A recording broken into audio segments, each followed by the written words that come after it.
My husband says I look like John Lennon. And I kind of agree. Anyway, hi, welcome back to my channel. My name is Allie, and today we are doing my April TBR video. So just for the boring part, let me quickly mention some books I plan on reading in April that have been featured in my hauls. First, Cultish, The Language of Fanaticism. This is a nonfiction by Amanda Montell. It's all about cults, the specifications of what makes a cult, and why we're so obsessed with reading about them. Then Bunny by Mona Awad. This is a horror / dark academia book. I also plan on reading these two romance novels, 7 Days in June by Tia Williams and The Roughest Draft by Austin Sigmund Broca and Emily Wilberly. Anyway, these are both romance novels that feature main characters who are authors. I believe they're both second chance romances, and I think both books have them going to like a retreat for, writing or something like that. So very excited to read these. And then I plan to read this duology by Mindy McGinnis, The Initial Insult and The Last Laugh. I don't really know what these are about, but I do know it's YA mystery with perhaps some fantasy. I'm not too sure. If you want to know more about those, I will put the Goodread links down below for them, or you can check out my previous hauls where I talk about them more. Now, I absolutely love new releases. I have 4 that I'm definitely going to be reading in the month of April, and one I'm still kind of on the fence with, so let me know your thoughts on it. First one I've already pre-ordered is Young Mungo by Douglas Stewart. This is a story about a young man named Mungo, and he falls in love with this boy named James. I guess their families should be sworn enemies because one of them is Protestant and one of them is Catholic, which doesn't make much sense to me, but whatever.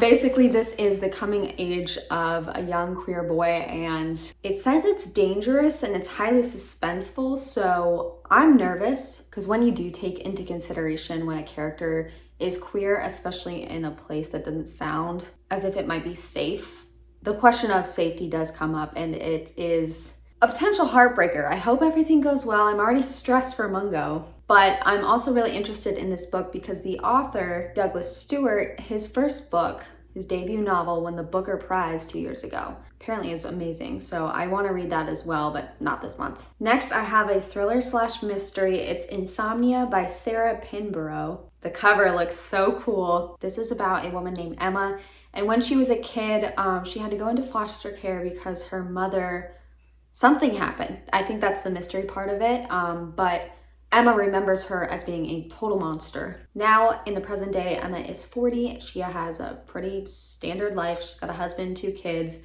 She's slowly approaching 40. Did I already say that? And she's scared that she is somehow turning into her mother, not literally, although maybe, who knows? That would be kind of cool. She's having insomniatic tendencies, and she's thinking that might be a sign that she is going insane. So yes, this could be the story of a young girl who has not dealt with her childhood trauma, and now it's coming out in ways that she would rather it not, which would be a good story, but also, I hope something weird is happening. I think I've been reading too much horror that I want something really weird to happen, like she's like being possessed or something. Next, we have a contemporary romance book called Fool Me Once by Ashley Winstead. And the entire reason I want to read this book is because this author's previous novel is this, which is a thriller. And I absolutely love it when authors just randomly will write in a different genre. I think that's so interesting. So that is the entire basis for which I chose this book, but let's find out what it's about. Okay, so it's about a woman named Lee who's really into her career, but she's avoided love because she's had several heartbreaks, including some guy named Ben from her graduate program. But now Ben shows up again and they have to work together. And so I'm guessing she has to learn that, she needs to trust again. I don't know, it sounds pretty standard and I love that story. Like I could read it 100 times, that's fine. I've also weirdly been into second chance romance lately, but yeah, I'm interested to see a romance novel written by a previous thriller author. Next, we have a YA fantasy called An Arrow to the Moon by Emily X.R. Pan. This is described as Romeo and Juliet meets Chinese mythology. I don't love Romeo and Juliet, usually because forbidden romance to me, it's like, why is it forbidden? So I guess we'll find out when I read it. This sounds like it's taking place in the very real world.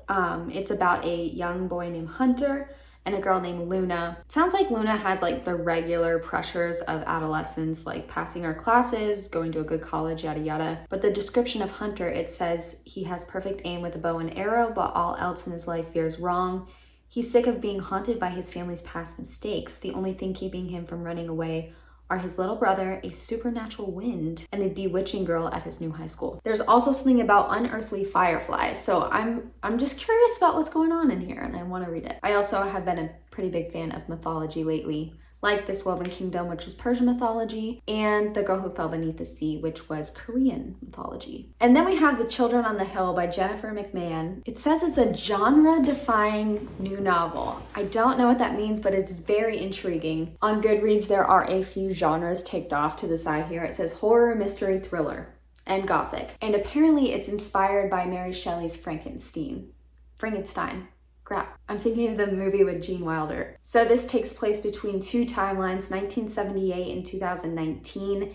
And in the past, there was like a family and then this feral child comes to live with them. And then in the present day, we have Lizzie Shelley, like Mary Shelley. She's the host of a podcast called Monsters Among Us. And she's traveling, I think, to the same town where that feral child was. There has been an instance of a girl being abducted and then someone saw a monster. I don't know what that means.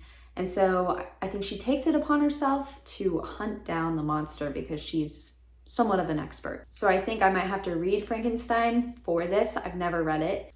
So yeah, that should be fun. I'm such an idiot. I'm editing this, which is why the lighting has changed, but I forgot that I made a little physical TBR jar with titles of books in here of all the physical books that I've bought prior to 2022. And I want to read one this month, well, in April. So, oh, I'm so excited for this. I can't believe I almost forgot. Okay, so I'm just gonna pick one. Oh, I'm kind of scared.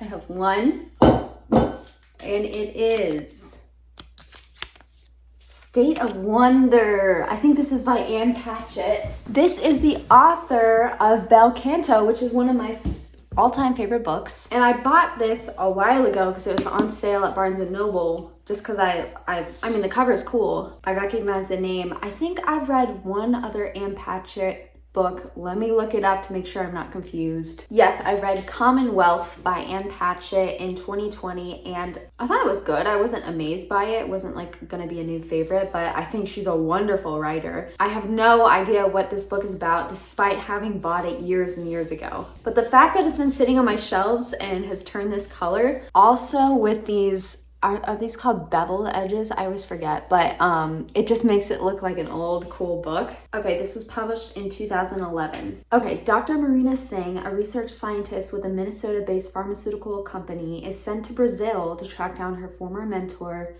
Dr. Anik Swenson, who seems to have all but disappeared in the Amazon while working on what is destined to become an extremely valuable new drug. Nothing about the assignment is easy. Not only does no one know where Dr. Swenson is, but the last person who was sent to find her, Marina's research partner, Anders Ekman, died. Before he could complete his mission. Plagued by trepidation, Marina embarks on an odyssey into the insect-infested jungle in hopes of, why did that just excite me? In hopes of finding Dr. Swenson, as well as answers to troubling questions about her friend's death, the state of her company's future, and her own past. Once found, oh damn, they just ruined it. I wanted to know, I like that mystery of maybe that's not gonna happen. Once found, Dr. Swenson, now in her 70s, is as ruthless and uncompromising as she ever was back in the days of grand rounds at Johns Hopkins. With a combination of science and subterfuge, she dominates her research team and the natives she is studying with the force of an imperial ruler. But while she is threatening as anything the jungle has to offer, ooh, that's a good sentence, the greatest sacrifices to be made are the ones Dr. Swenson asks of herself and will ultimately ask of Marina. That sounds like The Devil Wears Prada. Oh God. In a narrative replete with poison arrows, devouring snake, and a neighboring tribe of cannibals. Ooh, I love cannibals. State of Wonder is a world unto itself, where unlikely beauty stands beside unimaginable loss. It is a tale that leads the reader into the very heart of darkness. Oh, I hated that book. And then shows us what lies on the other side. Ooh, I'm very curious. I wish they wouldn't tell you in the blurb that Dr. Swenson is found. I feel like that adds to the intrigue. back to present day Allie. All right, that is it. John Lennon's out of here. Oh God. Let me know if you guys end up reading these books. I'm sure you'll see content for them in the coming weeks. Let me know what you're reading for the month of April, especially if it's a new release, because I'm just a sucker for new releases. And I'll see you guys later.